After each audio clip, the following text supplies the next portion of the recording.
Aujourd'hui, je t'emmène voir Mélina. Mélina, c'est l'orthophoniste de ma fille. Avec Mélina, on va aborder toutes les questions autour de l'orthophonie. Quel est le rôle de l'orthophoniste? Comment il peut aider ton enfant atypique? Comment se passe un bilan chez un orthophoniste? Combien de séances faut-il? Si ton enfant a un petit blocage avec l'orthophoniste, comment faire? Comment l'aider à la maison pour soutenir ses progrès? On va voir tout ça ensemble et c'est tout de suite.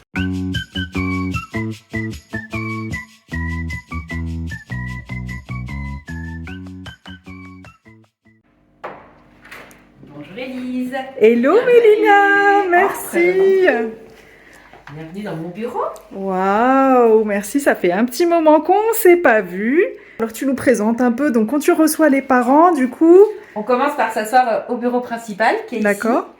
Et puis selon l'âge des enfants, on va parfois se mettre sur la petite table. D'accord. Et puis pendant les séances aussi de rééducation, on va pouvoir se poser là, je aussi plus dans le coin symbolique, se mettre au sol. On prend un peu l'espace qu'il nous faut et selon aussi les besoins et les envies des enfants. Super, merci pour cette petite présentation. Donc, on va s'installer et puis on va aller un peu plus en profondeur dans nos sujets. On se retrouve tout de suite. Merci, à tout de suite. Alors, merci Mélina de nous consacrer ce temps. Donc, on va parler d'orthophonie. Alors déjà, est-ce que tu peux nous expliquer quel est le travail d'un orthophoniste? Alors en effet, l'orthophonie, c'est assez complexe et assez vaste. Alors moi, je l'explique aux enfants en une phrase. Je dis que je suis là pour les aider à soit bien parler, à bien grandir ou à bien apprendre. Et moi, je suis vraiment spécialisée en enfants et adolescents, même si l'orthophonie, on apprend lors des études à travailler avec le nouveau-né jusqu'aux personnes âgées. Et donc là, c'est depuis quelle année en gros que tu as ton cabinet d'orthophonie? Ici, j'ai commencé en 2011.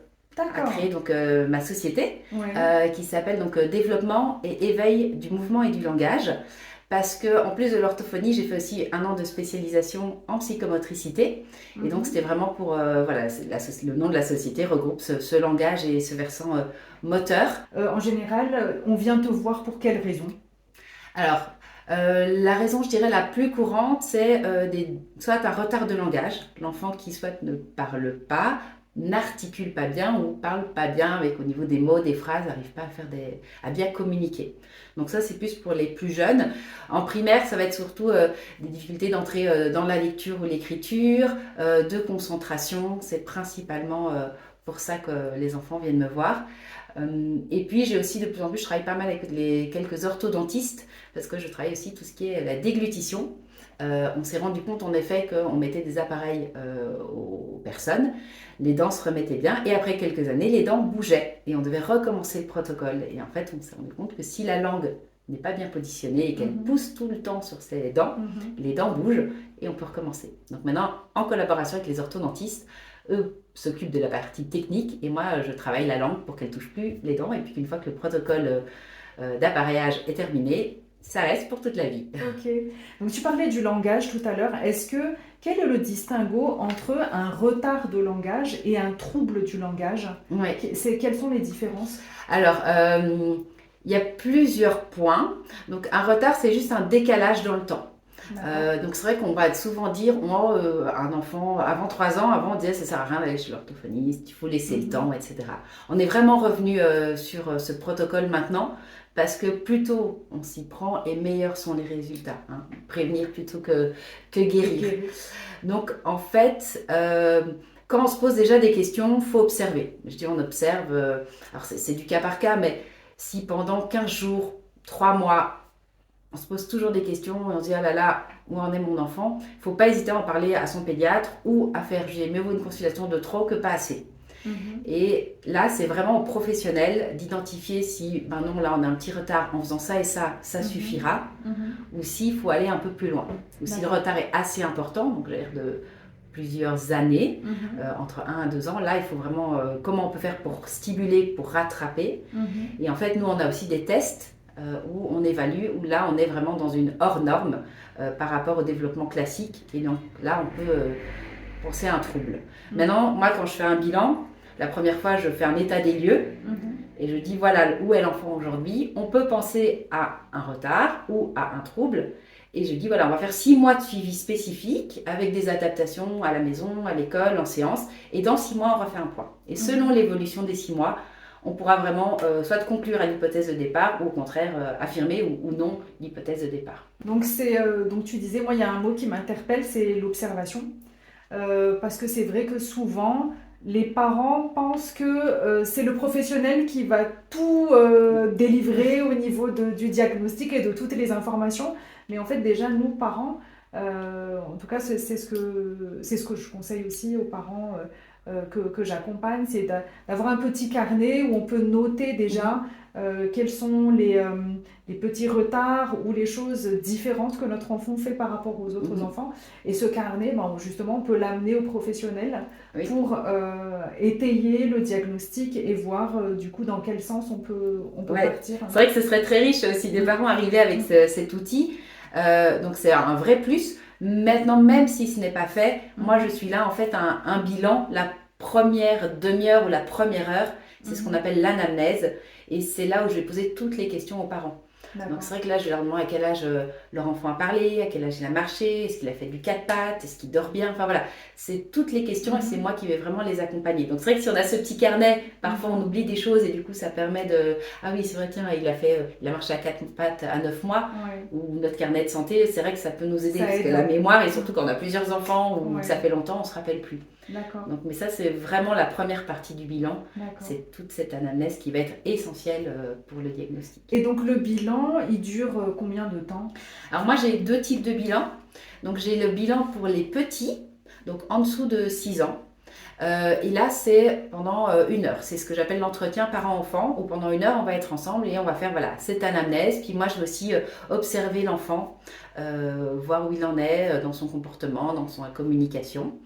Donc ça, c'est le premier rendez-vous bilan pour les petits. Et pour les grands, c'est 1h30, 2 heures. Donc là, il y a une demi-heure d'anamnèse avec les parents.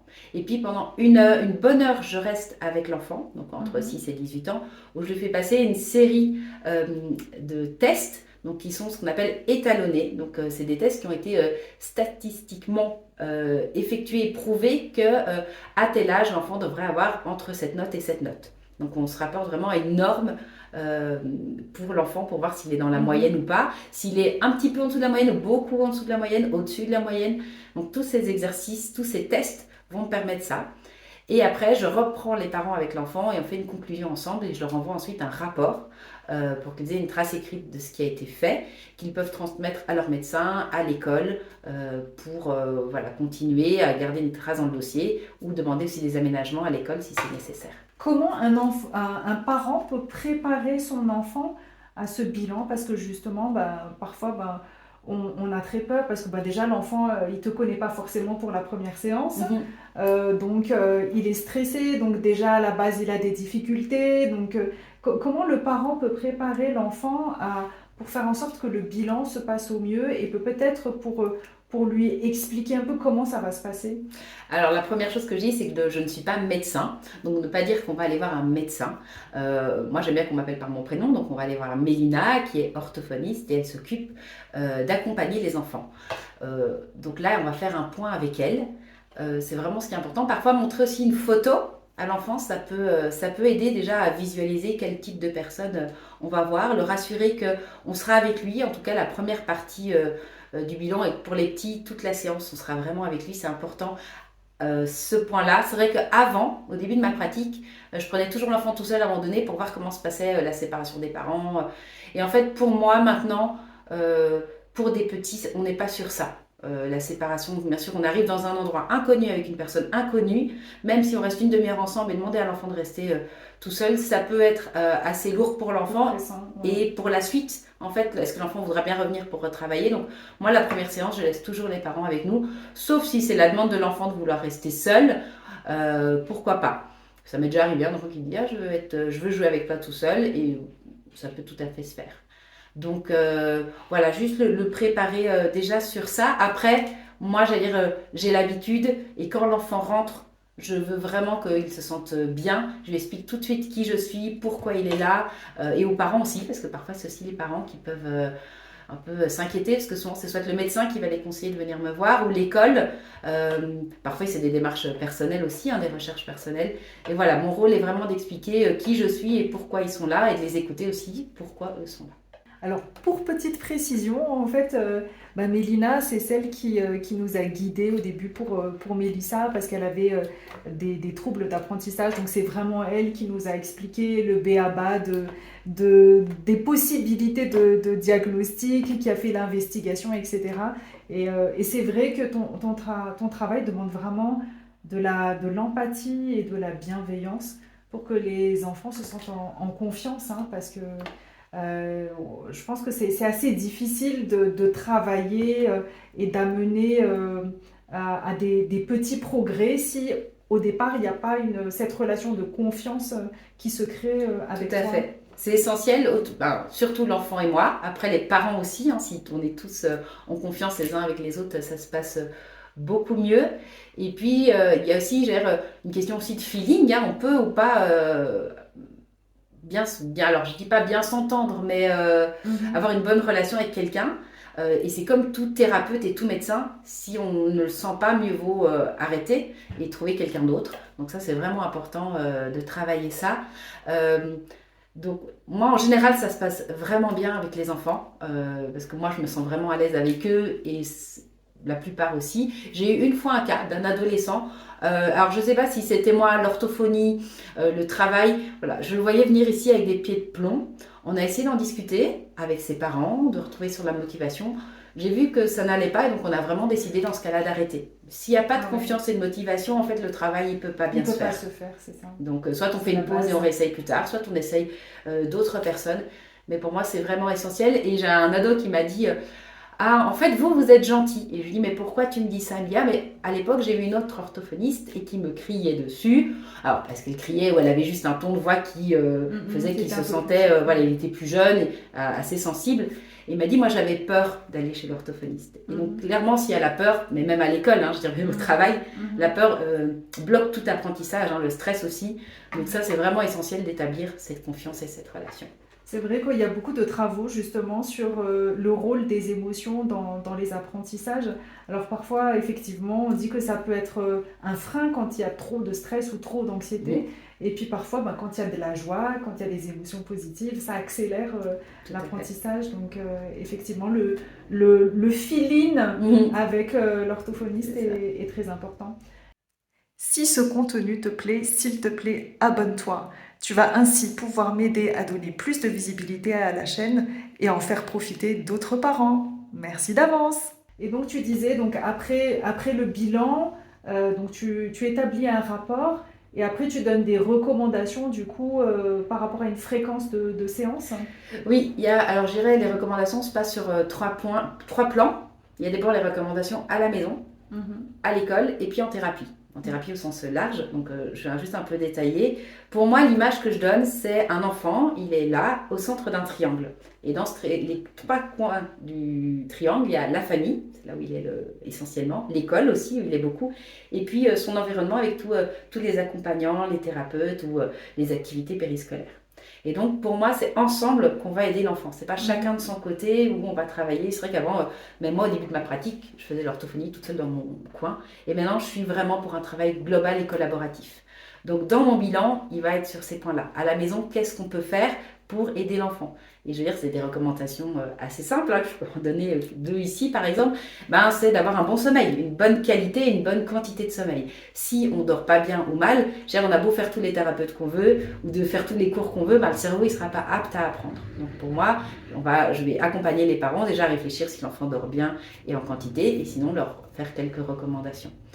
Euh, et l'autre point qui est pour moi le plus important, et puis c'est mon plus grand combat, c'est les écrans.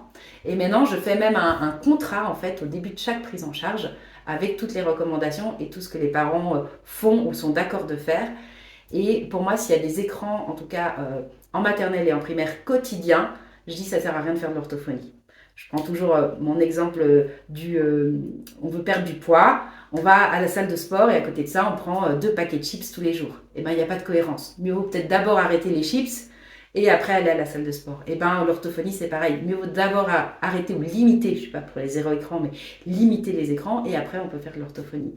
Et donc tout ça, voilà, je vais l'expliquer aux parents, je leur dis pas que j'ai le savoir absolu et que c'est ça qu'il faut faire, je veux qu'ils comprennent pourquoi ils le font et l'enfant aussi, que c'est pas une punition, que c'est vraiment pour son bien. Donc j'explique ça. Donc voilà mes petites recommandations, que j'ai un petit paragraphe sur les recommandations à la maison. Les recommandations aussi à l'école, parce que l'école, ben, c'est là aussi où l'enfant il va être la plupart de son temps.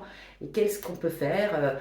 Ça va être bien se mettre face au tableau, parce que c'est là où il est plus concentré. Avoir peut-être quelqu'un qui l'accompagne quelques heures par jour en classe. Avoir un fidget, un petit outil à manipuler pour mieux se concentrer. Voilà, selon chaque enfant, je propose des adaptations. Et puis après, il y a aussi l'adaptation au niveau thérapeutique. Peut-être faire des consultations complémentaires, aller voir un orthoptiste, un ophtalmo, faire un test auditif, une psychologue. Et puis avec moi, s'il y a besoin après, en orthophonie, qu'est-ce qu'on va travailler ensemble? Et j'ai fait un petit plan, un petit projet thérapeutique, on appelle ça. Super, merci. Alors pour partager l'expérience qu'on a eue avec Mélina, donc parce que on était sur un pré-diagnostic sur une dyspraxie visuo-spatiale pour Mélissa. Et déjà, tu nous avais aiguillé vers un ophtalmologue et un orthoptiste.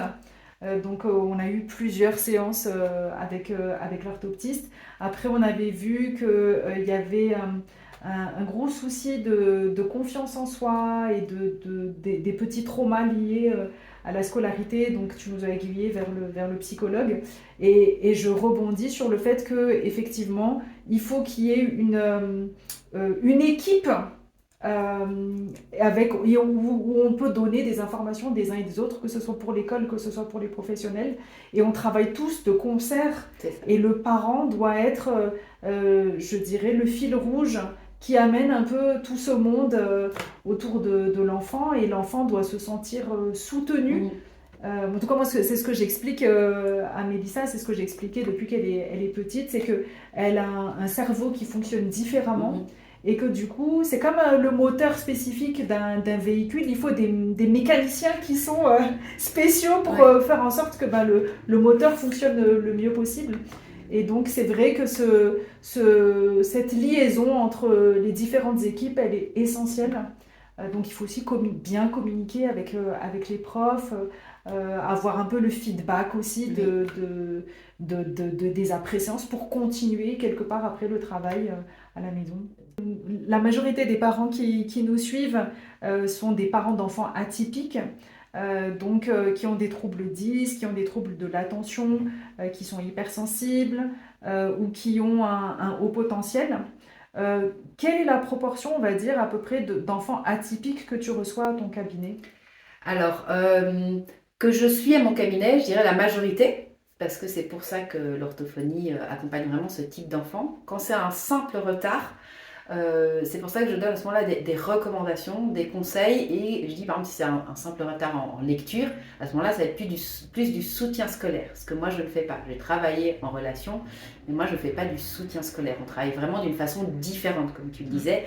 Les 10, ils fonctionnent différemment. Donc ça c'est vraiment mon travail. Maintenant, en premier recours lors du bilan, pour les tout petits, je disais qu'entre 30 et 40% des petits qui viennent me voir, c'est dû à une surexposition aux écrans, ce qui reste énorme. Et ça, c'est mon cas, mais si on regarde, il n'y a pas encore énormément d'études là-dessus, mais avec mes collègues ou d'autres orthophonistes ou d'autres pédiatres, quand on le voit, ils parlent de plus en plus de cette difficulté. Alors, quand je veux quand même juste préciser, comme je dis, je ne suis pas zéro écran, c'est juste une exposition précoce, donc c'est avant 3 ans, et intense. Donc des enfants qui ont eu des tout petits, des quelques mois, des 1 an, 2 ans, des écrans quotidiennement, voire 1 à 2 heures par jour, il y a un impact sur le développement. Et du coup, là, ils viennent me voir avec un retard qui peut être de langage, cognitif, social, de relations, communication. Et du coup, là, pour moi, c'est assez difficile de voir est-ce que c'est juste les écrans qui ont engendré ça ou est-ce qu'il y a un trouble derrière. Je dis, moi, c'est comme s'il y avait un brouillard. Parce que les parents me disent alors, est-ce qu'il est TSA, est-ce qu'il a un retard? Je dis, tant qu'il y a ces écrans, je ne peux pas diagnostiquer. Donc, la première étape, c'est de fortement limiter les écrans, voir l'évolution de l'enfant et voir, est-ce qu'il y avait quelque chose d'autre derrière ou est-ce que c'était juste un retard dû à ces écrans. Maintenant, avec de plus en plus de recul, on rattrape jamais complètement cette surexposition. Donc, Il faut vraiment faire attention et là, c'est une nouvelle pédiatre qui en parlait. Les connexions, en fait, vont quand même se faire, mais vont se faire, entre guillemets, mal ou différemment. Et donc, s'il y a une exposition précoce et intense, les connexions dans le cerveau, dans la zone de langage cognitive, elles vont mal se faire. Et du coup, il y aura un impact. Heureusement, le cerveau est flexible et malléable. Donc, en le stimulant, en s'en rendant compte, en arrêtant et en stimulant de façon adaptée, on a de bons résultats. Mais vraiment, le conseil, si je pouvais vraiment donner un conseil, c'est vraiment faites attention aux écrans. Déjà, chez les tout petits, ils ne disent pas d'écran avant 3 ans, mais vraiment faites le maximum. C'est parce que votre enfant a tout à coup appelé sa grand-mère avec WhatsApp que c'est fini, les connexions sont biaisées.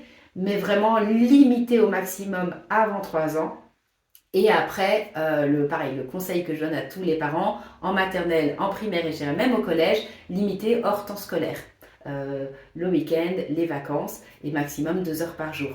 Et toujours des choses adaptées à l'âge de l'enfant, que ce soit pour les jeux vidéo, les films à regarder. Vraiment, ça c'est le meilleur conseil et que je peux donner aux parents et vous allez vraiment voir une différence chez vos enfants dans le comportement, dans les apprentissages, dès que les écrans sont limités de façon raisonnée et raisonnable.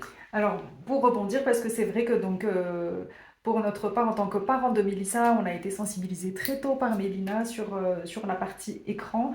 Donc nous, c'est vrai qu'on a été un peu drastique parce que du lundi au vendredi, il y a pas eu d'écran, en tout cas dans la partie primaire. Et on contrôle aussi beaucoup qu'est-ce qu'elle regarde. Et c'est vrai que le week-end, bon, on relâche un peu les choses. Maintenant qu'elle est pré-ado, bon, elle a un téléphone, mais on règle avec une application le temps d'écran qu'elle peut voir par jour. Et puis, bah, on surveille de très près ce qu'elle regarde. Donc c'est vrai que enfin, moi, je ne suis pas partisane du zéro écran. Parce que mine de rien, ben, des fois, elle fait du karaoké, ben, ça lui fait du bien, parce que ça l'aide à lire. Des fois, elle fait du just dance. Donc, à partir du moment où elle est active C'est ça. et que ben, c'est quelque chose qui est adapté à son âge, c'est quelque chose qui l'intéresse et c'est quelque chose qui l'éveille, moi, je suis plutôt... Tout à fait. Puis je comme on suis dit, assez même open. pour la communication, Voilà, parler aux aux autres, autres. appeler, même faire des photos. Ouais, Voilà, c'est comme tu dis, c'est un écran où tu es actif, actif, mais ouais, comme tout, on fait pas ça pendant 10 heures de Just Dance toute la journée. complètement. Voilà, c'est comme toute activité, Mm, mm. un petit peu, et ça c'est... Voilà. Et encore plus, vu que là, c'est surtout des parents d'enfants à besoins spécifiques qui nous écoutent, je dirais, cette règle, elle a encore plus son importance pour ce type d'enfants qui ont déjà des cerveaux donc, qui fonctionnent différemment, qui sont vite fatigués parce qu'ils sont tout le temps en train de compenser et de mettre des stratégies. Et donc, si on rajoute ces écrans, vraiment pour moi, c'est pas leur donner les bonnes chances. En tout cas, sur le temps scolaire, il faut vraiment limiter. Et c'est pour ça que moi, maintenant, je signe un contrat de limiter. On fait de l'orthophonie, on limite les écrans sur les temps hors scolaire, donc le week-end. Et ainsi, comme ça, l'orthophonie peut vraiment faire son chemin. Tout ce que les parents mettent en place, l'école, et on y arrive vraiment bien. Et je sais que les parents, voilà, certains s'étaient déjà fait et tant mieux, d'autres ils s'y mettent et souvent ils gardent cette règle même après le suivi. Tu disais, il y a différents impacts. Donc, il y a un impact, tu disais, sur le langage cognitif et parfois relationnel. Concrètement, un impact sur le langage, c'est quoi? Est-ce que on va manquer de vocabulaire? Est-ce qu'on va avoir du mal à articuler? C'est quoi concrètement? Alors ça va être vraiment différent par rapport à chaque enfant. Maintenant, les points communs, donc sur une exposition précoce, donc c'est-à-dire des enfants, comme je dis, avant 3 ans qui ont regardé beaucoup la télé, qui rentrent dans mon bureau, et j'allais dire, je le détecte en 2 secondes. Un Ah enfant. ouais, Alors il y a ce qu'on appelle aussi l'autisme visuel, donc c'est vrai qu'ils peuvent avoir des comportements un peu de type autistique. Et en fait, ce n'est pas de l'autisme, mais les écrans petits vont en fait casser tous les codes de communication. Donc ce qui est important avec un enfant tout petit, c'est travailler la communication. La différence entre communication et langage, on peut communiquer avec des mimiques, avec des gestes, peu importe les mots qu'on utilise, on va... le Voilà, non-verbal. le non-verbal, c'est ça. Mhm. Le langage, c'est vraiment tout ce qui est verbal, les mots, les phrases, le lexique, le vocabulaire. Donc ce qui est important de développer au départ, c'est la communication. Et la communication, elle va passer par les 5 points, donc c'est le mémotechnique, c'est pirate, c'est le pointage. Donc montrer même à l'enfant, oh regarde, tu as vu le petit oiseau là, l'enfant dans un livre va pointer, va dire c'est quoi. Tout ce pointage va être essentiel pour développer le langage. Quand il y a l'écran, il n'y a pas besoin de pointer pour que l'écran fonctionne. Donc on n'utilise pas ce pointage. Le deuxième, donc de P de pointage, de imitation. On va faire semblant. On va faire semblant de servir le thé à sa maman, semblant de faire Super. aller les petits animaux, Ouais, c'est vrai. parler entre eux. Pareil, l'écran ne va pas nous aider à faire du semblant. On est passif. Après, il y a le R, alors ça c'est le plus important, le regard. Et ça va tout de suite. En fait, le regard, il est fixe sur l'écran. Et les enfants n'apprennent plus à nous regarder quand on parle. Ouais. Et c'est pas de la timidité, parce qu'on voit bien, il y a des enfants timides où je vois c'est le regard qui est un peu bas, c'est vraiment différent. Les enfants, il y a comme un voile, et ils sont là et à la fois pas là. Et c'est ça, moi je le vois très vite dans le regard, les enfants qui regardent beaucoup la télé. Et ça, pareil, ça se retravaille avec par exemple l'orthopsie. On va retravailler parce que ces muscles en fait ont été fixés pendant des heures sur un point sans bouger. Alors qu'il y a tout ce qui est haut, bas, gauche, droite, focus. Donc ça c'est vraiment un gros point qui est perturbé. Le A c'est l'attention conjointe, faire attention à l'autre qui va tout à coup venir dans notre jeu, jouer avec nous. Oui on est d'accord de ce qu'il apporte, non on n'est pas d'accord. Et pareil l'écran. En fait, c'est constant. On ne fait pas attention à la relation avec les autres. C'est l'interaction du coup. Voilà. Vraiment, c'est ça. Et le dernier point, c'est le tour de rôle. Donc en fait, je parle, tu m'écoutes, tu parles, je t'écoute. Et ça, dans l'écran, c'est que l'écran qui parle. Donc il n'y a pas de tour de rôle, ça va que dans un sens. Voilà. Et alors, donc ça, c'est vraiment les points qu'on va remarquer au niveau de la communication qui sont parasités. Donc qui sont parasités dans les cas de l'autisme, des TSA. Mais qui vont être parasités dans une surexposition précoce et intense aux écrans. Donc, les écrans vont vraiment avoir un impact là-dessus. Après, on peut avoir aussi au niveau du langage. Donc, parfois, c'est des enfants qui vont justement avoir un langage très riche, mais je dis un peu copier-coller. Il connaît l'alphabet, il connaît les chiffres, il connaît les couleurs, mais en fait, il ne va pas communiquer, il va juste dire du par cœur. C'était une tête, comme j'ai dit, une tête bien remplie. On a bien rempli de plein de mots, mais en fait, à quoi ça sert s'il n'y a pas de sens derrière? Et pareil, maintenant, je le dis beaucoup aussi pour la lecture, connaître ABCD, c'est pas ça qui va nous faire apprendre à lire. Par contre, connaître que le B, il fait B, c'est vraiment ça qui va nous aider à lire. Donc, c'est vraiment le son des lettres qui est important et pas le nom. Et pareil pour les chiffres, c'est qu'est-ce qu'il y a derrière 2, c'est 2 quantités et pas juste le 2 qui vient après le 1 et avant le 3. La Lituanie des chiffres, c'est une chanson, c'est du par cœur. C'est vraiment quel sens on met derrière. Et j'ai eu des enfants par exemple dysphasiques, donc il y a un trouble au niveau de l'acquisition du langage oral. Lui, c'était surtout au niveau expressif. Il ne connaissait pas l'alphabet. Je lui ai montré un B, il ne savait pas me dire le B, mais il connaissait les sons des lettres et il a su lire sans connaître l'alphabet. Mais il connaissait le son, mais il ne connaissait pas le nom des lettres. Donc voilà, c'est pour ça que ça veut bien dire que ce n'est pas parce qu'on connaît l'alphabet qu'on va savoir lire. Par contre, si on connaît le son des lettres, on pourra lire. L'écran, quelque part, quand on est surexposé, on a du mal à faire des interactions et des connexions et remettre les choses dans un certain contexte. On a tendance plutôt à recracher ce qu'on a vu, c'est ça. C'est ça, parce que c'est vraiment, et ça c'est Montessori ou Céline Alvarez qui disait, c'est vraiment en étant en interaction et surtout avec nos pairs, d'autres enfants pour les enfants. Alors c'est bien d'être aussi avec des adultes, mais d'être avec des pairs qu'on va pouvoir vraiment communiquer et avoir envie de parler. Et l'écran, et comme je dis, ça va que dans un sens, on n'est que dans de la réception et ça va beaucoup trop vite. Le cerveau ne peut pas retenir tout ce qu'il a entendu. Et c'est pour ça que moi, l'exemple que je prends le mieux, c'est quand on va lire un livre à notre enfant, on va vraiment se mettre à côté de lui, il y aura de l'affection, qu'il n'y a pas avec un écran. Il y aura de l'affection, il y aura des variations de voix. Selon comment aussi l'enfant, s'il pointe, on va réagir à ce qu'il dit. L'écran, ce sera toujours la même voix, et s'il écoute 10 fois le même dessin animé, ce sera toujours pareil.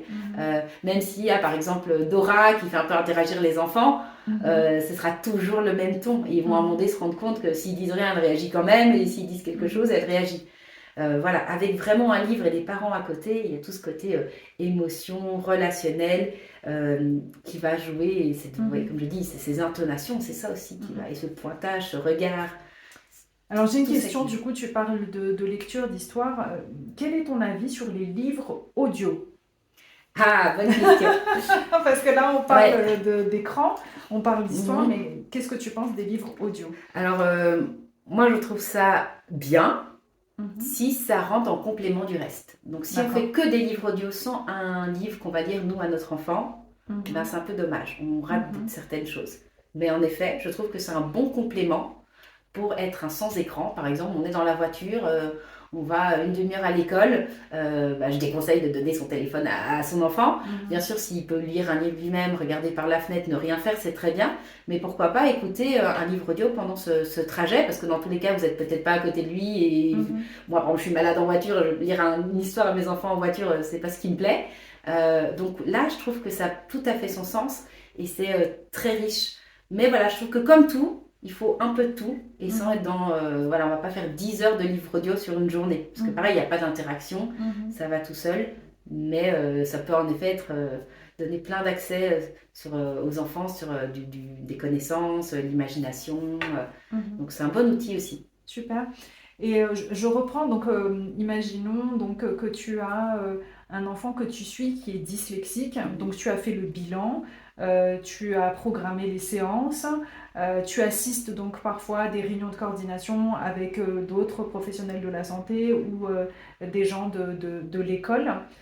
Quelles sont les améliorations du coup que tu as pu constater entre un avant et un après quand par exemple on est dyslexique? Ok.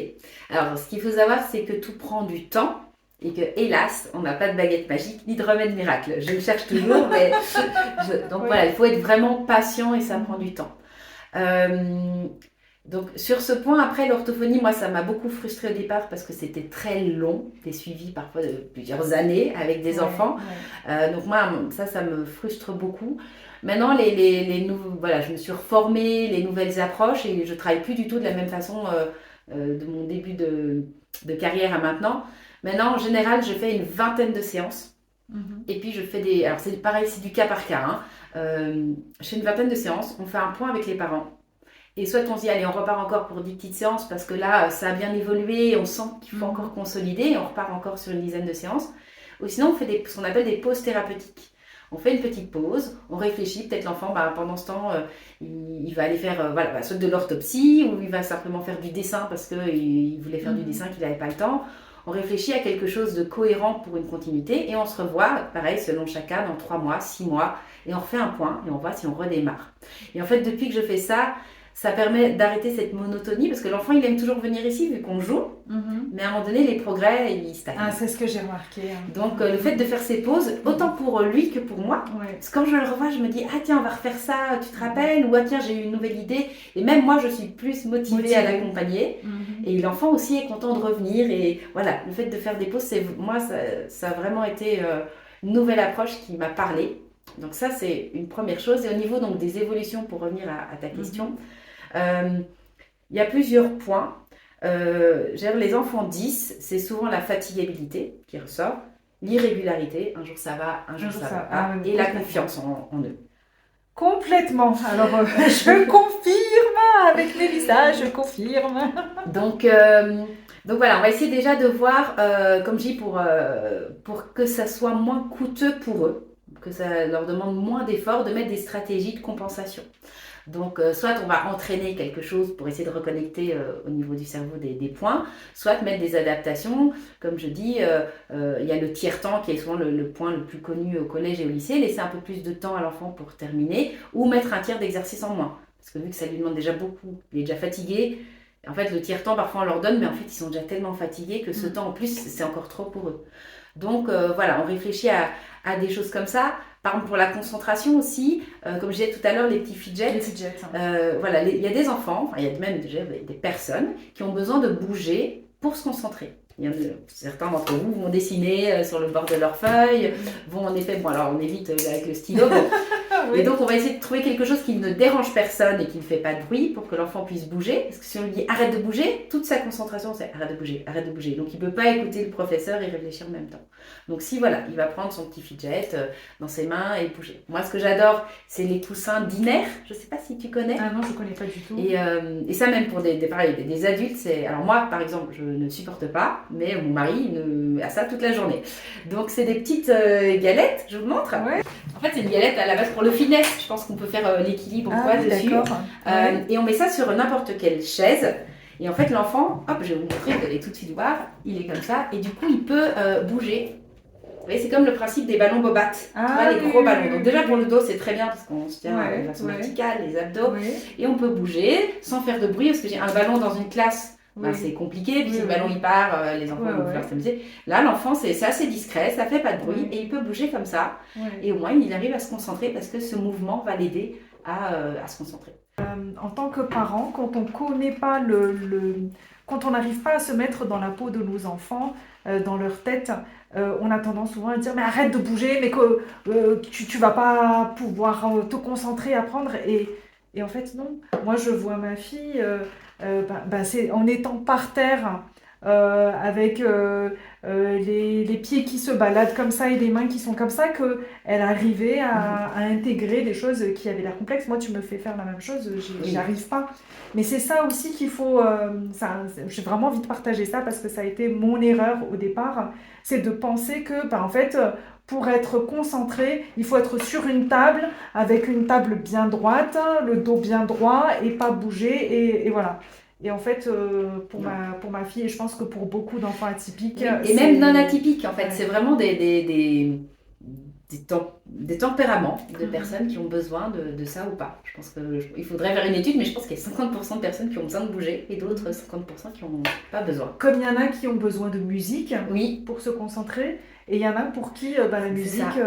voilà. Donc c'est un Exact, mode de oui, fonctionnement, mais il faut prendre ce temps-là d'observation et de oui, compréhension de nos enfants c'est pour ça. savoir quel est le mode qui leur Exactement. convient le Bah mieux. déjà, réfléchir sur soi. Qu'est-ce que nous, Mhm. voilà, comme tu dis, moi, la musique, non, j'arrive pas à travailler avec. Moi, j'ai besoin, voilà, de calme, d'une bonne luminosité aussi. Mhm. Voilà, donc moi, j'ai déjà appris, moi, qu'est-ce qui m'aide. Et puis, bah, en effet, observer son enfant. Mhm. Il y en a, voilà, les casques anti-bruit, Des parce que casques anti-bruit, ça ouais. aussi, ça aide bien plusieurs enfants à complètement se concentrer. Mhm. Ton accompagnement, il s'arrête quand il se passe quoi en fait? Ah, alors, il s'arrête. Moi, comme je dis, alors pour la dyslexie, donc c'est vraiment axé sur la lecture. Moi, je préfère que les enfants ils lisent. Donc, la lecture, il y a la vitesse de lecture, il y a la qualité de lecture.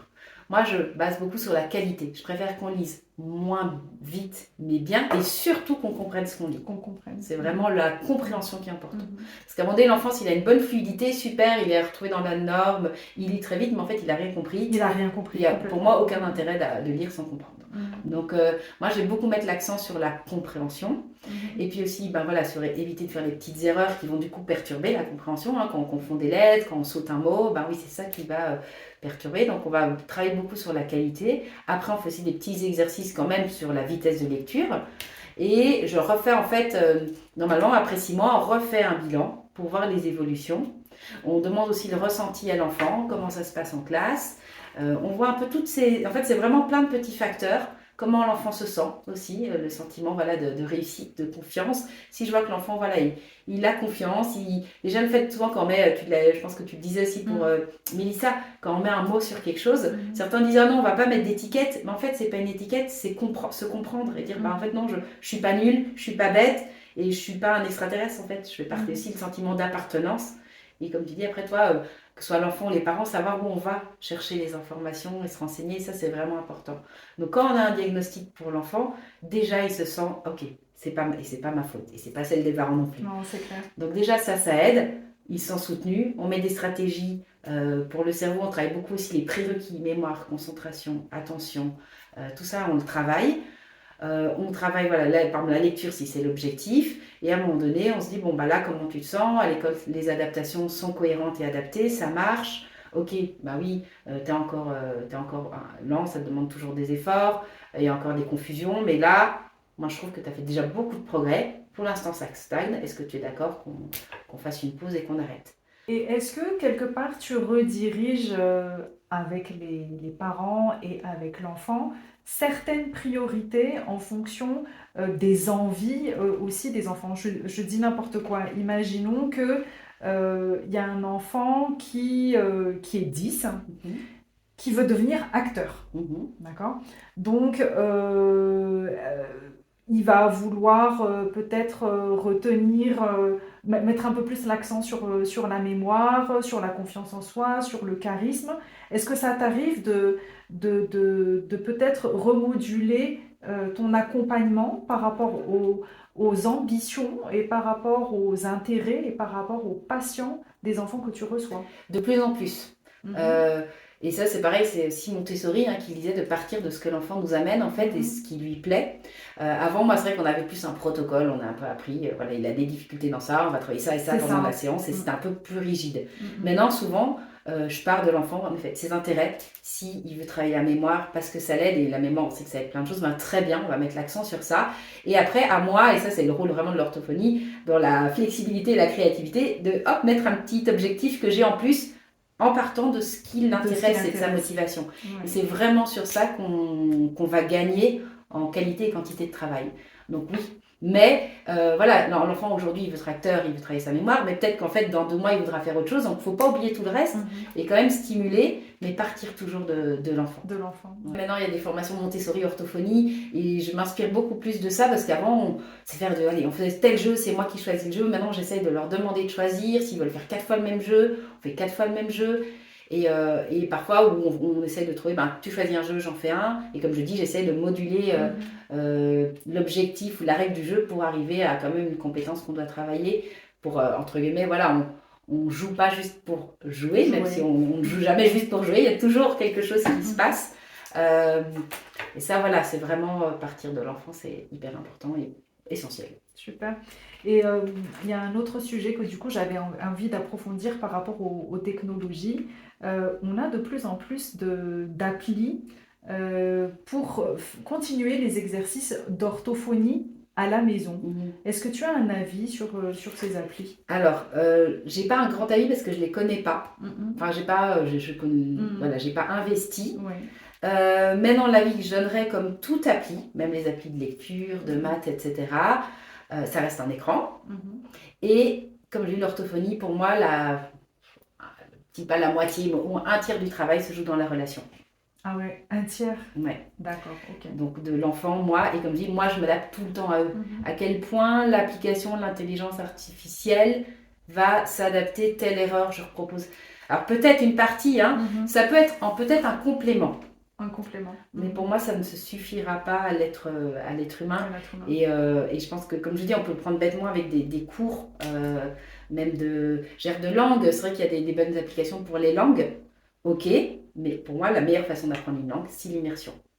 D'être en interaction avec des gens, avoir un intérêt de parler cette langue, aller au supermarché, demander demander son chemin dans la rue. Et c'est comme ça, en quelques mois, en immersion, qu'on apprend une langue. Quand on a des grosses journées au travail et que en arrivant à la maison, les devoirs, c'est déjà une épreuve. Des fois, ça m'arrivait de plus avoir l'énergie allez, on raconte une histoire ou alors de la suivre pour qu'elle lise. Voilà quoi, à un moment donné, on a une charge mentale tellement énorme. Qu'est-ce que tu conseilles à ces parents? Parce que moi, je l'ai traversé régulièrement, de se dire j'ai l'impression que j'ai plus d'énergie pour avoir la patience en fait et pour être le parent dont ma fille a besoin. C'est un grand débat, les devoirs. Moi, je ne suis pas pour, en tout cas en maternelle et en primaire.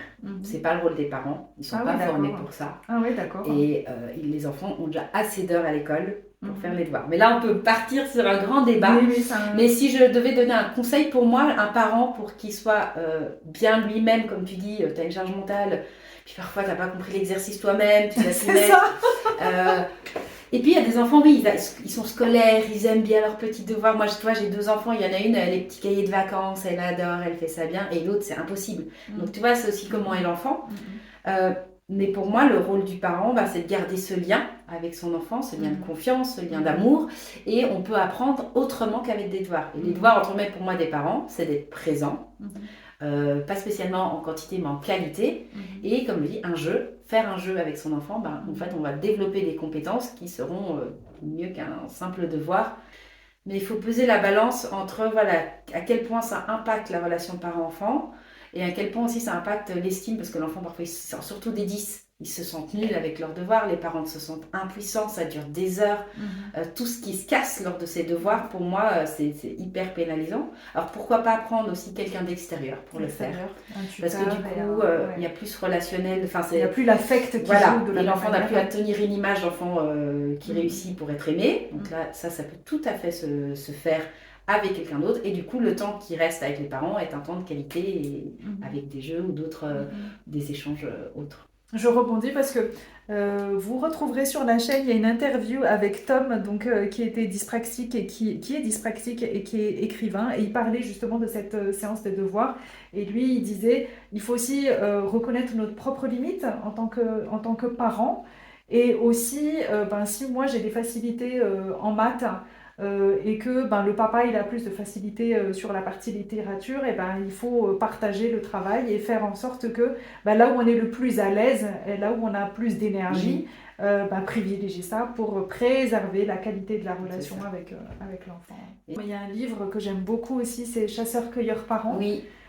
Qui parle de l'importance de la relation avec nos enfants, mais c'est aussi le fait que en Occident, on est sur des choses très standardisées, et qu'il y a peut-être moins de place au jeu libre, plus de choses en fait qui sont tout à fait naturelles et où c'est pas cadré, où il y a pas et l'enfant il a besoin de cette liberté là pour s'exprimer, pour faire ressortir toute sa créativité et son potentiel. Et est-ce que tu as des livres à proposer plus spécifiquement peut-être aux parents? Je vous parle d'abord des livres plus décernés pour les 10. D'accord. C'est toujours ça c'est les 100 idées.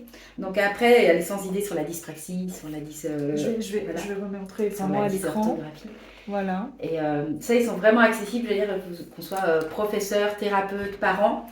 C'est vraiment plein de petits tips pour aider concrètement les enfants à la maison ou à l'école. Donc ils sont très faciles à lire. Il y a aussi toute cette collection de books, donc aider son enfant à écrire. Il y a aussi aider son enfant à se concentrer. Et d'ailleurs, celui-là, il a été fait par Delphine de Hampton, qui était avec moi en études d'orthophonie. Ah, waouh! Voilà, elle a écrit plusieurs livres qui sont très chouettes aussi.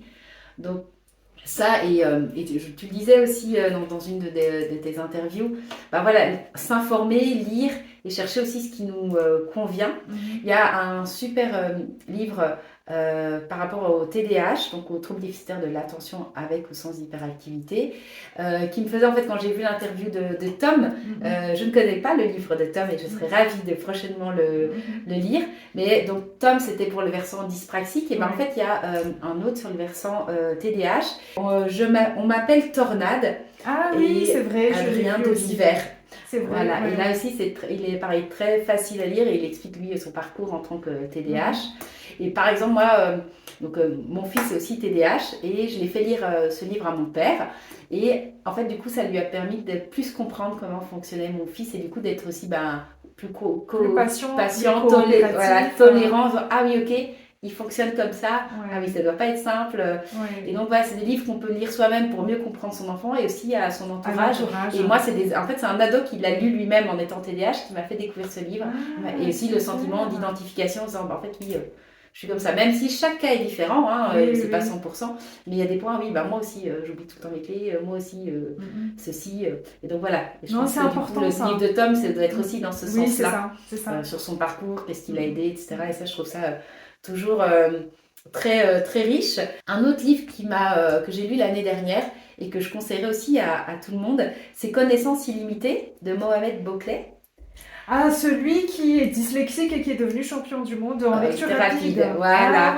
Et en fait, ce livre, c'est vrai que la lecture rapide, c'est les deux derniers paragraphes du livre. Et en fait, avant, c'est plein d'astuces sur en fait, comment être bien concentré, l'importance du sommeil, l'importance de la méditation, du sport, de tout ce qui est important pour en fait bien apprendre. Et je dis que chaque enfant, alors surtout ado, je me suis dit, j'avais lu ça ado, oui, tout ça c'est hyper important. Et puis en effet, la lecture rapide qui peut vraiment aider avec les cartes mentales, etc. Et je trouve qu'il donne plein d'astuces là-dedans. Et en plus, comme tu le dis, il était 10, on a voulu le faire passer en SECPA, il a redoublé, ça a eu un parcours de vie scolaire assez compliqué, et en fin de compte, il a été ingénieur et il a réussi. Et on rebondit aussi sur ce que tu disais tout à l'heure, quand l'enfant a envie d'être quelque chose, il faut l'encourager. Et c'est pas, oui, tu veux être prof de français, mais tu sais pas aligner 2 mots. Non, le blessons pas. Amenons-le, ok, pour être prof de français, de quoi tu as besoin? Partons sur sa motivation, travaillons sur ça, et puis au cours du trajet, si ça change, tant mieux. Mais c'est important maintenant De se sentir soutenu aussi soutenu, complètement. et c'est pas parce qu'on est 10 qu'on se met des blocages en fait dans la vie, et non, tu pourras pas être, tu pourras être ce que tu veux si tu te mets les moyens, à Voilà. quel prix. Et si tu es bien accompagné. Voilà, nombre de TDAH sont médecins, parce Ah que oui, ça, je savais oui, pas. parce qu'en fait souvent on est TDAH, donc on est très actif dans son corps, mais aussi très actif dans sa tête, ça va très vite, et donc voilà, c'est des gens qui vont, voilà, fonctionnent aussi très très bien dans leur tête et vont très vite. Après, il faut apprendre à canaliser. Et en fait, les médecins, vu qu'ils bougent, par exemple, dans les hôpitaux, ils bougent beaucoup, donc ça canalise leurs mouvements. Euh, Ils apprennent tout le temps, donc aussi ça canalise. Donc voilà, il faut, pourquoi pas en fait, très bien si c'est. En effet, c'est vrai que quand on est TDAH, on va peut-être pas être dans de l'administration devant un bureau toute la journée. Mais en fait, si c'est ce qui plaît à l'enfant, pourquoi pas?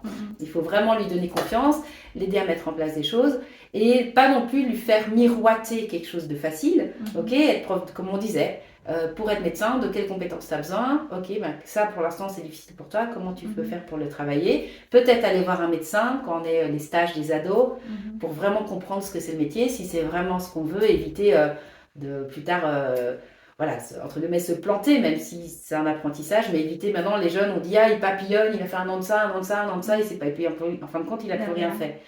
Donc ça, c'est pour nous, pour moi, c'est le travail en amont, d'aider l'enfant déjà à se connaître, à se comprendre, comme je dis, observer vraiment qu'est-ce qui lui plaît, observer des métiers pour le motiver après à faire une formation qui lui convienne, où il s'épanouisse. Si, comme Mélina, tu as d'autres livres à conseiller, s'il te plaît, n'hésite pas à mettre le titre ou les auteurs en commentaire. Ça va permettre à la communauté de les découvrir. Merci. Je vais mettre en description parce qu'il y a un article que j'ai écrit justement sur comment aider un enfant à réaliser ses rêves, où on parle des objectifs qui sont smart, c'est-à-dire à sa portée et en même temps l'encourager dans ses passions, dans ses intérêts. Donc je vais le mettre en description. Tu parlais de carte mentale. On retrouvera aussi, vous retrouverez sur cette chaîne une interview de Sophie Le Penner, qui est championne du monde en carte mentale. Ah, chouette. Donc, et puis je rebondis, tu parlais de TDAH avec des médecins. Là, on est un peu en période des Jeux Olympiques. Il y a statistiquement un grand nombre d'athlètes TDAH qui performent vraiment beaucoup. Et la gymnaste la plus titrée de tous les temps, Simone Biles, Ouais, ok. est TDAH. D'accord. Voilà. Donc, Oui. c'est, comme tu dis, c'est pas un frein. Après, il faut apprendre à se connaître, il faut bien s'entourer, et à nous, parents, d'encourager nos enfants à chercher leurs étoiles. C'est ça. Et si je peux rebondir là-dessus, donc comme tu le disais au tout début, donc je suis aussi maman, et donc je suis maman de deux enfants, et mon aîné est un enfant atypique. Et je trouve que c'est un sacré challenge, mais ça m'a, comme on dit, nos enfants nous font grandir, et moi ça m'a permis vraiment d'être l'orthophoniste que je suis aujourd'hui. Sans mon enfant, il y a plein de choses, j'avais des croyances, par exemple, pour le TDAH, justement, que ah bah si l'enfant ne mangeait pas de sucre, regardait pas les écrans, faisait beaucoup de sport, ah bah c'est bon, il canalisait son TDAH et il s'en sortirait. Et puis bah, j'ai eu un enfant qui n'a pas eu d'écran avant 3 ans, qui a les écrans limités, qui a du sucre limité, et qui essaye de faire du sport, mais il est aussi dyspraxique, donc c'est un peu compliqué. Et du coup, et qui malgré ça, bah, c'est compliqué de se concentrer. Et donc je me suis dit, bah oui, en fait, bien sûr, tout ce qu'on va mettre, l'alimentation, le sommeil, les écrans, tout ça va soit faire augmenter le trouble ou le baisser, mais ça va pas tout régler. Et donc ça, voilà, je remercie d'avoir eu cet enfant pour bien comprendre ça et me dire, bah voilà, oui, c'est pas que ça. Donc tu dirais que quelque part, l'arrivée de ton aîné, ça a modifié un peu clairement, ta pratique. ma pratique. Ah, ouais. ouais. Oui, vraiment. Et puis pareil, la deuxième, qui elle, à première vue, bon, elle a 5 ans, a pas de spécificité, mais est tellement différente de son frère. Que je me suis dit, bah oui, en fait, on a le même moule, la même éducation, la même façon, et les enfants sont totalement différents. Et elle, c'est vraiment, je dis, la petite fille Montessori qui, avant 2 ans, s'habillait toute seule, était propre, alors que l'aîné, même encore aujourd'hui, il faut l'aider. La propreté la nuit, c'est pas toujours facile. Et donc, en fait, je me dis, c'est vraiment aussi, oui, il y a notre accompagnement, mais il n'y a pas que ça. Et on ne peut pas juger un parent sur ah oui, l'enfant il ne sait pas s'habiller, c'est à cause du parent parce qu'il a toujours tout fait à sa place. Non, il y a aussi les spécificités de l'enfant. Et je trouve ça aussi très riche, et c'est ça qui m'a fait aussi dire non, je ne suis pas un mauvais parent, c'est pas parce que j'ai loupé des choses petites, parce que l'autre, j'ai fait la même chose et elle y arrive très bien, et l'autre non. Et il y a d'autres choses où c'est l'inverse. Il a eu un très très bon vocabulaire très tôt, l'autre moins, mais elle a une autre intelligence, et c'est ça, toutes les différentes intelligences. Et là, avec les deux enfants, bon, j'en aurais pas d'autres, mais je pense que si j'en avais eu plusieurs, ce serait pareil. Et on voit cette richesse de la différence des enfants, malgré que le contexte, tout a été pareil. Mais ça, c'est vrai qu'il y a, j'ai rencontré des professionnels de la santé qui m'ont fait ressentir une certaine culpabilité par rapport justement à ce que tu dis, où nous, on est déjà parents, on se sent déjà impuissants, on essaie déjà de décoder notre enfant. Et parfois, il y a des personnes, que ça peut être des professionnels de santé ou même des gens proches de la famille, et qui, voilà, nous renvoient souvent en pleine face que on n'est pas forcément, c'est parce qu'on ne fait pas ça bien, c'est parce qu'on ne fait pas ça Ou trop assez, ça, machin, voilà. etc. Et c'est quelque chose, je pense qu'à partir du moment où déjà on a une relation de qualité avec notre enfant, qu'on est informé et qu'on essaie d'être voilà, le fil rouge, on le disait en début d'interview, entre les différents enseignants, etc. Après, il faut être juste à bloc et pas faire d'état d'âme, pas se laisser perturber en fait par des gens qui ne connaissent pas déjà ce qu'on vit et qui ont un jugement hâtif, quoi. Donc il faut apprendre à se détacher de ça. Et même moi, tu vois, où pourtant, alors quand j'ai fini mes études, les formations, enfin les domaines qui m'ont intéressée, c'était la dyspraxie et le TDAH. Et en fin de compte, mon enfant a les deux. Mais à la fois, comme je dis, je ne suis pas du tout l'orthophoniste de mon enfant. S'il y a bien une chose que... déjà, on le déconseille, même, on n'est pas le médecin de sa propre famille. Et donc là, vraiment, et même moi, mon fils, de temps en temps, il vient dans mon bureau jouer. Et en fait, je fais des petits jeux avec lui et ça m'énerve vite, rapidement. Alors que d'autres enfants, mes patients, j'ai une patience infinie. Et lui, ça m'énerve. Et donc, voilà, je compatis avec les parents et c'est pour ça qu'il ne faut pas hésiter à se faire accompagner. Parce que c'est vraiment différent quand il n'y a pas le versant relationnel qui est là pour nous aider. Et nous, on a notre rôle de parent qui est ailleurs, mais on n'est pas le thérapeute de notre enfant, on n'est pas l'enseignant de notre enfant.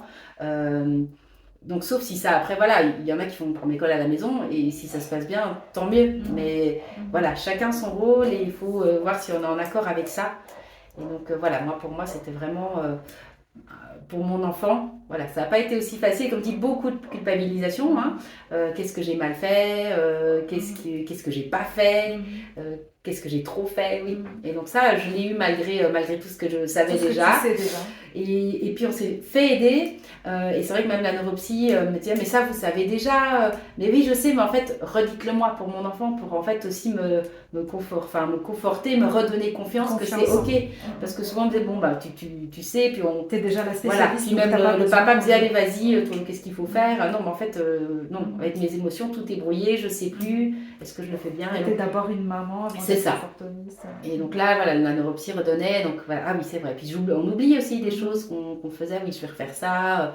Voilà, se faire coacher, encourager, accompagner, c'est hyper important. Et ça, je pense, tout au long de notre vie, pour nos enfants atypiques et aux besoins particuliers. Super, merci beaucoup. On arrive à la fin de cette interview. Est-ce que tu peux nous parler justement des activités que tu as pour accompagner les parents et des interactions que tu as dans certaines écoles? Alors c'est vrai que en fait lorsque mon premier a eu 18 mois, j'ai rencontré une personne, Aline, qui avait participé, elle en tant que maman, à des ateliers pour parents à l'étranger. Et elle avait trouvé ça génial pour ses enfants, ça l'avait vraiment aidée. Et moi c'est vrai que j'ai un partage d'une richesse de tout ce que les parents me partagent lors de l'anamnèse justement. J'ai plein d'infos que les parents me donnent et je partage ces infos. Et je me suis dit, mais si on faisait un atelier parents pour accompagner justement les parents à prendre confiance en eux, à avoir des outils. Et donc, on avait créé, c'était du coup en 2017, les premiers ateliers parents. On a lu énormément de livres, parce qu'il y a énormément de livres autour de la parentalité. On a fait beaucoup de recherches. Et puis, on faisait ces ateliers Pour les parents, les retours qu'ils nous ont eu, c'est vraiment le fait qu'ils se sentaient écoutés. Ils ont vraiment besoin de cet espace de parole, se sentir écoutés, reprendre confiance en eux et avoir aussi des petits tips et des petits outils pratiques. Donc ça a été très riche. Et voilà, on avait fait tous ces ateliers une période. Puis Aline est partie. Moi aussi, j'ai été prise par l'orthophonie qui prend beaucoup de place dans mon agenda. Mais c'est vraiment quelque chose qui me tient à cœur de poursuivre, surtout dans l'objectif de prévenir plutôt que guérir. Il y a des choses, voilà, comme je dis, pour les écrans, quand on sait, ça évite les 30% dont je parlais tout à l'heure. Si les parents limitaient les écrans, du coup, j'en aurais déjà moins et ça laisse la place aux autres. Il y a plein de petites choses en tant que parent qu'on peut faire, tous les articles que tu proposes aussi. Mais voilà, pour moi, c'est vraiment important en tant que parent de se sentir armé, informé. Et donc, on peut le faire grâce aux livres, grâce aux recherches, grâce à des échanges. Et pour moi, c'est tout ça qui va faire qu'on va devenir le parent dont notre enfant a besoin et dont on veut être. Et donc ça, c'est vraiment quelque chose que je souhaite continuer à faire.